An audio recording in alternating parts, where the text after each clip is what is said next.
بسم اللہ الرحمن الرحیم۔ السلام علیکم ویورز، کیا حال ہے؟ کیسے آپ؟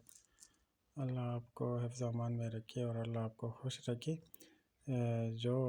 لوگ میرے چینل پر نئے ہیں ان سے ریکویسٹ ہے کہ آپ میرے چینل کو سبسکرائب کریں اور بیل کے آئیکن کو دبائیے گا تاکہ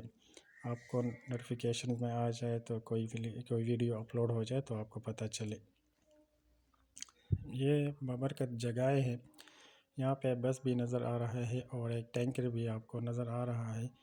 اس ٹینکر میں ان ہوٹلوں کے لیے پانی لایا جاتا ہے جو پینے کے قابل ہو، اور جو دوسرا پانی ہے یعنی وضو وغیرہ کے لیے یا نہانے کے لیے جو استعمال کیا جاتا ہے وہ پانی الگ ہے۔ وہ بھی صاف پانی ہوتا ہے لیکن پینے کے قابل نہیں ہوتا۔ جو پینے کے قابل پانی ہے اس کو ان ٹینکروں میں لایا جاتا ہے، یا نہیں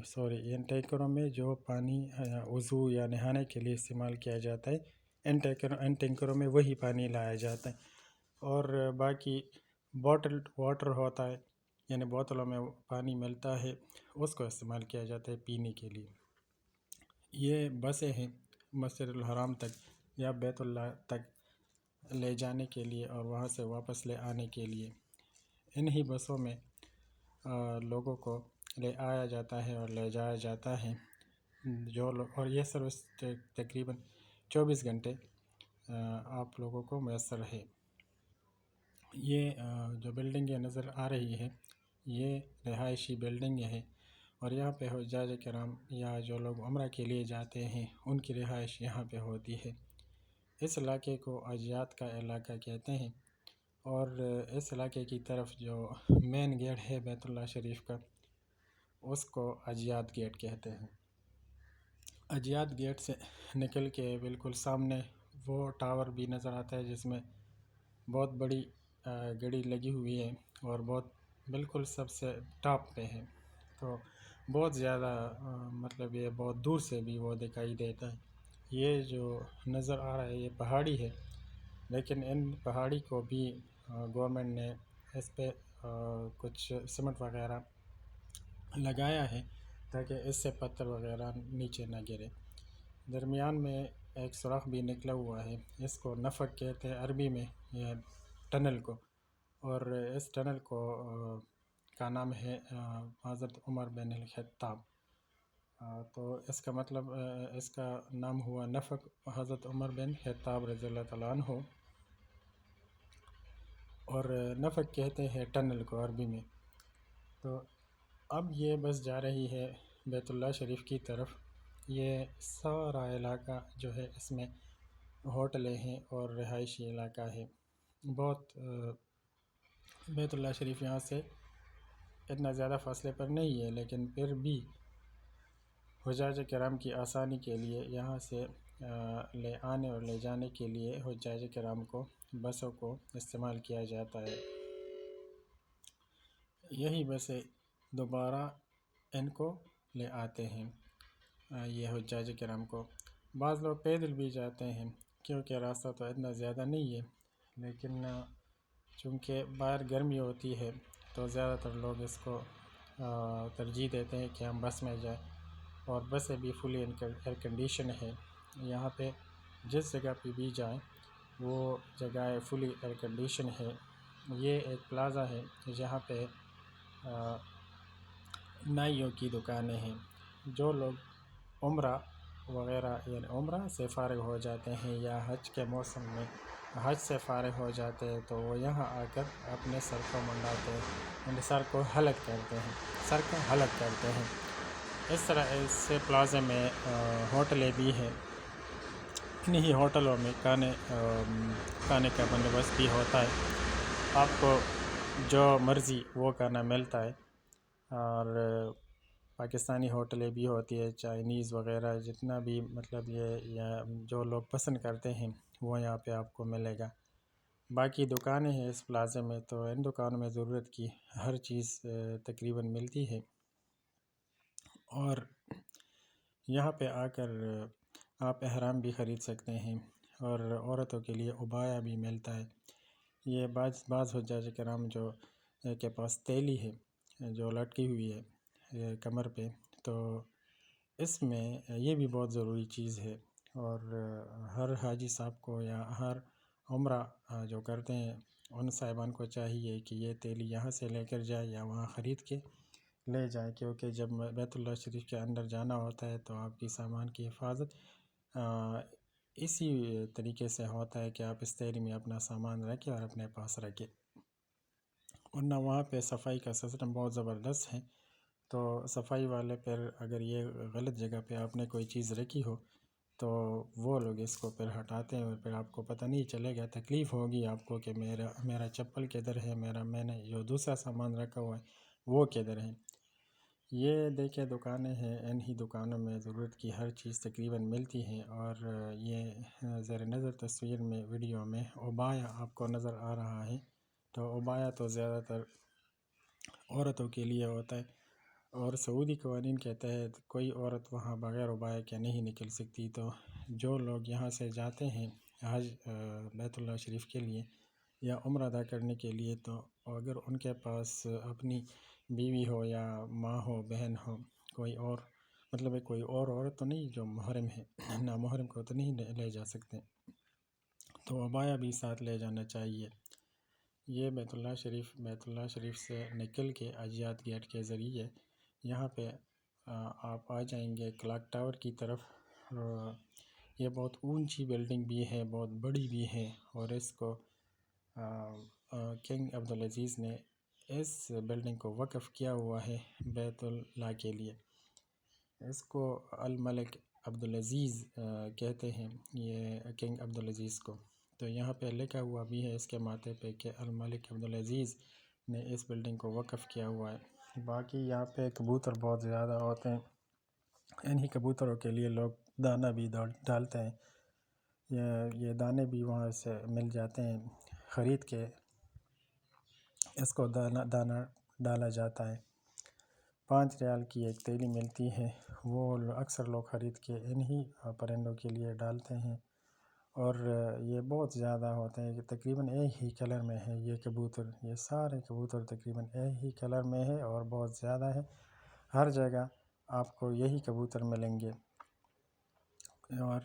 جب یہ اڑتے ہیں تو بہت خوبصورت نظارہ پیش کرتے ہیں، جب بیٹھتے ہیں تو بھی بہت خوبصورت نظارہ پیش کرتے ہیں، جب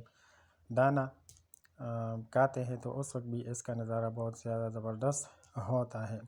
یہ وہی ٹاور ہے جس کو میں نے بولا کہ یہ کلاک ٹاور ہے، اور کلاک ٹاور یہ ٹاور صفوہ ٹاور ہے، صفوہ،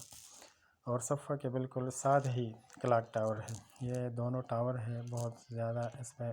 مشہور بھی ہے۔ کلاک ٹاور تو بہت زیادہ مشہور ہے،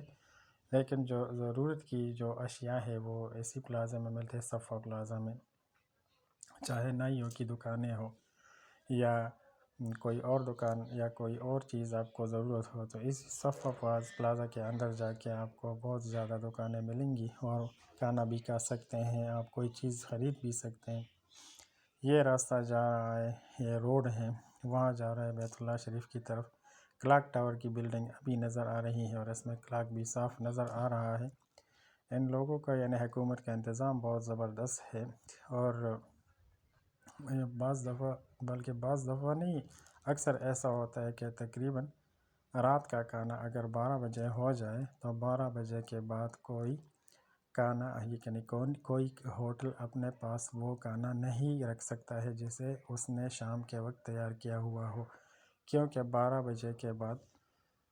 بلدیہ والے آتے ہیں اور ہوٹلوں کو چیک کر دیتے ہیں۔ اگر کسی کے پاس کوئی فالتو چیز نظر آئی کھانا کھانے کی تو یعنی ہوٹلوں میں، تو اس کو طلب کر دیتے ہیں اور ان کو جرمانہ بھی کر دیتے ہیں۔ تو اس وجہ سے یہی ہوٹلیں جو ہیں وہاں پہ یہ کھانا نہیں رکھتے 12 بجے کے بعد، اور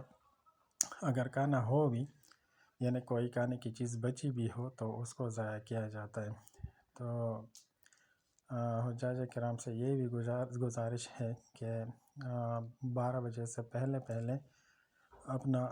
کھانا کھائے، تاکہ پھر آپ کو بھی دقت نہ ہو، اور ہوٹل والے جو ہیں ان کو بھی یعنی میس والے ان کو بھی دقت نہ ہو۔ میس والوں کو تو دقت نہیں ہوتی کیونکہ کھانا تو آپ نے نہیں کھایا ہوتا ہے، پھر کہیں باہر جا کے آپ کو کھانا مل سکتا ہے لیکن تکلیف ہوگی آپ کو۔ تو اس وجہ سے اپنا کھانا ٹائم پہ کھانا چاہیے، اور نہ خود کسی کو تکلیف دینا چاہیے اور نہ آپ کو تکلیف ہوگی۔ یہ راستہ بالکل سیدھا جاتا ہے حجیات روڈ کی طرف، وہ مینار بھی نظر آ رہا ہے بیت اللہ شریف کا۔ یہ اتنا زیادہ لمبا راستہ نہیں ہے، تھوڑا سا راستہ ہے، اور اس کے اوپر ایک پل بھی ہے۔ یہ اس کو عربی زبان میں کبری کہتے ہیں۔ یہ کبری یا یہ پل بھی اسی طرح ایک روڈ کی طرف گیا ہے، وہاں پہ بھی ایک نفق ہے۔ یہ نفق میں نے پہلے بتایا کہ نفق کہتے ہیں ٹنل کو، تو اسی ٹنل سے گاڑیاں بھی گزرتی ہے۔ تو یوں یہ پورا جو سسٹم ہے یہ بیت اللہ شریف کے گرد گھومتا ہے، اور آپ جہاں کہیں بھی آپ گاڑی سے اتر جائے تو آپ سیدھا جائیں گے، پہنچ سکتے ہیں بیت اللہ شریف کی طرف۔ تو اگر کسی کو یہ پتہ نہ ہو کہ میں کسی جگہ یا کس جگہ اترا گاڑی سے، تو آپ نے کنفیوز نہیں ہونا ہے، سیدھا وہاں پہ مینار نظر آئے گا بیت اللہ شریف کا، تو اسی کو دیکھ کے اسی کی سیدھ میں آپ نے جانا ہوتا ہے، کیونکہ وہاں پہ اکثر گیٹ وہاں پہ ہوتا ہے، جہاں پہ مینار ہو وہاں پہ گیٹ بھی ہوتا ہے۔ ویسے تو بہت زیادہ گیٹ ہے، دروازے ہیں بیت اللہ شریف کے، لیکن جو بڑے بڑے دروازے ہیں ان کے اوپر مینار بھی ہے، تو کنفیوز ہونے کی کوئی ضرورت نہیں ہے۔ اور وہاں بیت اللہ شریف کا کوئی مینار بھی نظر آ جائے تو اس کی طرف چلنا چاہیے، اور آپ سیدھے پہنچ جائیں گے بیت اللہ شریف۔ بیت اللہ شریف کے اندر آپ پہنچ کے پھر آپ کو خود ہی پتہ چل جائے گا کہ میری رہائش کس طرف ہے، تو اس گیٹ سے پھر آپ نے نکلنا ہوتا ہے، یا پھر گیٹ کا نام یاد رکھنا ضروری ہے کہ میں کس گیٹ سے اندر آ گیا ہوں، اسی گیٹ سے پھر واپس جانا چاہیے۔ تو اگر کسی کو اپنے گیٹ یعنی دروازے کا پتہ ہو تو پھر اس کو اتنی دقت نہیں ہوگی، اور اتنا اس کو تکلیف بھی نہیں ہوگا، وہ سیدھا پہنچ جائے گا اپنے منزل مقصود پہ۔ یہاں پہ یہ اسکرین بھی نظر آ رہا ہے، ابھی تو یہ آن نہیں ہے، لیکن اس پہ ہدایات بھی دیے جاتے ہیں کہ کس طرح آپ نے بیت اللہ شریف کے اندر جا کے کیا کیا کرنا ہے، کس طریقے سے کرنا ہے، اور یہ جو کورونا کے بعد والے SOPs ہیں اس پہ کس طرح عمل کیا جانا چاہیے کسی کو، یا ماسک کو کس طرح استعمال کرنا ہے، ہاتھ کس طرح دھونے ہیں، اور ایسکلیٹر جو مشینی سیڑھیاں ہوتی ہے اس کو کس طرح استعمال کرنا ہے، یہ ساری چیزیں اور یہ سارے ہدایات وہاں پہ دیے جاتے ہیں۔ اس طرح صحیح کے دوران کس طرح وہ صحیح میں آپ نے اس سنت کو کیسے ادا کرنا ہے، تو صحیح طریقے یہاں پہ بتائے جاتے ہیں۔ اس کے علاوہ یہاں پہ 911 کے نام سے ایک پولیس والے بھی ہوتے ہیں، تو پولیس والے یہاں آپ کی ہیلپ کے لیے ہر وقت ہم وقت موجود ہوتے ہیں۔ کسی بھی وقت یا کسی بھی ٹائم آپ کو ضرورت ہو تو آپ ان کو کال بھی کر سکتے ہیں، کوئی کمپلینٹ کرنا ہو تو کمپلینٹ بھی رجسٹر کر سکتے ہیں، کوئی بھی چیز ہو آپ کر سکتے ہیں یہاں پہ جا کے 911 پہ۔ چھوٹا سا کمرہ نظر آ رہا ہے یہاں ویڈیو میں، تو اس کمرے میں وزارت حج و عمرہ والے بھی بیٹھے ہوتے ہیں، ان کا کوئی نمائندہ ہوتا ہے، تو یہاں سے بھی آپ کو بہت ساری انفارمیشن ملتی ہے، یہاں سے بھی بہت ساری چیزوں کے بارے میں معلوم کیا جا سکتا ہے۔ اس کے علاوہ یہ بیت اللہ شریف کے اندر جا کے وہاں پہ کتابیں بھی ملتی ہیں، اردو میں بھی ملتی ہے اور عربی میں بھی، انگلش میں بھی، 2-3 زبانوں میں یہ کتابیں ملتی ہیں، جس میں اگر کسی کو عمرہ کرنا نہیں آتا ہو تو عمرہ کی ساری تفصیل ہے اس کے اندر، کسی کو حج بھی نہیں آتا، یا جو دعائیں پڑھی جاتی ہیں اس دوران، طواف کے دوران یا حج کے دوران، یا مطلب یہ ویسے ہی اگر آپ نے صحیح کے دوران کوئی دعا کرنی ہے تو وہ ساری دعائیں اس میں موجود ہوتی ہیں، اور طریقہ بھی بتایا جاتا ہے۔ یہ دیکھیں، یہ ہے وہ کبوتر جس کے لیے لوگ دانہ ڈالتے ہیں، اور وہ یہ ساری یہ پنکھے بھی نظر آ رہے ہیں، ان پنکھوں سے یہ پنکھے چلتی ہے، اور یہ جب چلتی ہے تو اس سے تھوڑا تھوڑا پانی بھی فوارے کی شکل میں نکلتا ہے، تو وہ فوارہ یہ کیونکہ گرمی ہوتی ہے نا، لیکن یہ ایک زبردست بات ہے کہ یہاں پہ ہوا چلتی ہے، تو وہ ہوا سارے ماحول کو مطلب ہے ٹھنڈا رکھتی ہے، لیکن ان پنکھوں کی اپنی جگہ اپنی اہمیت ہے۔ ان سے پانی کا جو فوار نکلتا ہے وہ ماحول کو تھوڑا سا ٹھنڈا رکھتا ہے، اور آپ کو اتنی گرمی فیل نہیں ہوگی۔ سامنے جو گیٹ نظر آ رہا ہے، یہ ابھی یہاں پہ اس پہ کام بھی ہو رہا ہے، لیکن اس گیٹ کو دراصل اجیاد گیٹ کہتے ہیں۔ اس کے اوپر تقریباً 2-3 بلڈنگیں اور بھی ہیں، 2-3 منزل، اور جو سعودی گورنمنٹ کی 2030 کی جو ویژن ہے اس کے مطابق بیت اللہ شریف کو اس سے اوپر بھی یعنی اور بھی منزلیں بنائی جائیں گی۔ ابھی تک ان کا جو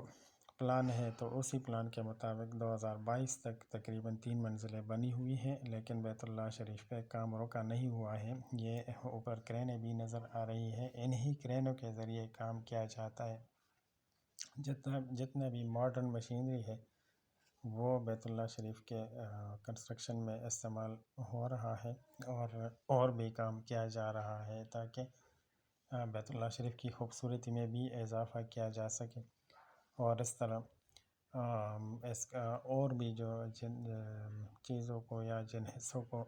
بنانا ہے تو اس کو بنایا جائے۔ یہ بالکل بیرونی منظر ہے بیت اللہ شریف کا، اور اس کے ارد گرد یہ راستہ آپ لے کے وہاں جا سکتے ہیں جہاں پہ آپ صلی اللہ علیہ وآلہ وسلم پیدا ہوئے تھے۔ وہ گھر وہاں پہ ہے، یہاں پہ ہے جہاں پہ آپ صلی اللہ علیہ وآلہ وسلم پیدا ہوئے تھے، تو اسی گھر کے اندر کسی کو بھی نہیں چھوڑا جاتا ہے، لیکن باہر سے دیکھ سکتے ہیں۔ یہ بھی ایک نظارہ ہے بیرونی منظر کا بیت اللہ شریف کا، اور بیت اللہ شریف کا نہیں ہے، یہ بیت اللہ شریف کے ارد گرد یعنی باہر جو سڑک ہے اسی سڑک کے ذریعے وہاں تک جایا جا سکتا ہے۔ اور جو بلڈنگیں نظر آ رہی ہیں یہ اکثر رہائشی بلڈنگیں ہیں، رہائش یہاں پہ ہوتی ہے۔ بعض بلڈنگیں تو قریب ہیں اور بعض بلڈنگیں یعنی بیت اللہ شریف کے قریب ہے، بعض بلڈنگیں بیت اللہ شریف سے تھوڑا فاصلے پر ہے۔ جو قریب ہے اس میں تو بس وغیرہ کی ضرورت نہیں آتی، لوگ پیدل آئے اور جا سکتے ہیں، تو آنے اور جانے میں آسانی ہوتی ہے۔ جہاں سے یہ بس آ رہی ہے وہ جگہ بھی اتنی دور نہیں ہے، لیکن چونکہ بس ایک سہولت ہے تو سہولت کو استعمال کرنا بھی چاہیے، اور اکثر لوگ اس سہولت سے فائدہ بھی اٹھاتے ہیں۔ یہ خشک پہاڑیاں ہیں، انہی پہاڑیوں کو کاٹ کاٹ کر یہاں پہ ہوٹلیں بھی بنی ہیں، اور یہاں پہ بسوں کا اڈہ بھی بنا ہے۔ بس کو عربی میں حافل کہتے ہیں، اور اس کے اڈے کو محطہ کہتے ہیں۔ تو حافل ایک بس کو کہتے ہیں اور حافلات اس کی جمع ہے۔ تو اگر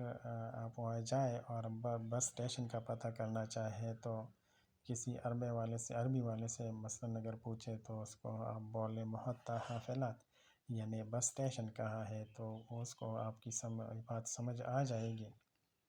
اور آپ کو بھی آسانی ہوگی اپنی منزل مقصود کی طرف جانے میں۔ تو تھوڑی بہت عربی سیکھنی چاہیے، کیونکہ وہاں پہ پھر تکلیف نہیں ہوگی کسی کو۔ وہاں پہ اگر تھوڑی بہت بھی عربی آتی ہے تو بہت زیادہ آسانی ہو جاتی ہے، کیونکہ اکثر اوقات ایسا ہوتا ہے کہ یا بیت اللہ شریف کے اندر کسی جگہ جانا ہوتا ہے، یا مثلاً اگر کسی نے پتہ کرنا ہو کہ نبی علیہ السلام جہاں پہ پیدا ہوئے تھے وہ گھر کہاں ہے، تو راستہ معلوم کرنے کے لیے عربی زبان کا سیکھنا بہت لازمی ہے، اور جس کو عربی آتی ہے وہ بہت صحیح انداز سے، بہت صحیح طریقے سے اپنے منزل مقصود پر پہنچ سکتا ہے، کیونکہ وہ لوگ یعنی وہاں پہ جو سیکورٹی والے ہوتے ہیں یا اور لوگ ہوتے ہیں ان کو اردو زبان نہیں آتی، اور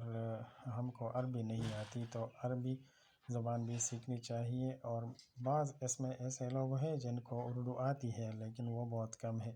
اس طرح ایسے لوگ بھی ہیں جن کو انگلش آتی ہے لیکن وہ لوگ بہت کم ہیں۔ جس طرح میں نے پہلے ذکر کیا 911 کا، تو 911 میں ہر زبان کا آدمی ملتا ہے، فرینچ زبان کا بھی ملتا ہے، اردو، انگلش اور جتنی بھی بڑی زبانیں ہیں اس کا ایک نمائندہ ملتا ہے۔ تو وہاں 911 میں تو ٹھیک ہے آسانی ہوتی ہے، لیکن وہ اکثر کسی کمپلینٹ کو یا شکایت کو رجسٹر کرنے کے لیے وہ سروس ہے 9111، یہ ایک پولیس ہے وہاں کی۔ تو جہاں یہاں پہ ہمارے یہاں بھی ہوتا ہے، لیکن وہاں پہ جو پولیس کا نمبر ہے وہ 911 ہے۔ تو 911 کو استعمال کیا جا سکتا ہے، کسی ایمرجنسی کی صورت میں بھی 911 کو استعمال کیا جا سکتا ہے۔ اسی طرح دوسرے مسائل بھی 911 کے ذریعے حل کیے جا سکتے ہیں، تو اسی سہولت سے فائدہ بھی اٹھانا چاہیے۔ لیکن اگر فائدہ اٹھانا، تو میں اس حرص سے کہتا ہوں کہ اگر آپ نے کوئی راستہ تلاش کرنا ہو، کوئی اور جگہ جانا ہو، تو آپ 911 سے پوچھ سکتے ہیں۔ لیکن اگر کسی کو خود پتہ ہو کہ عربی زبان میں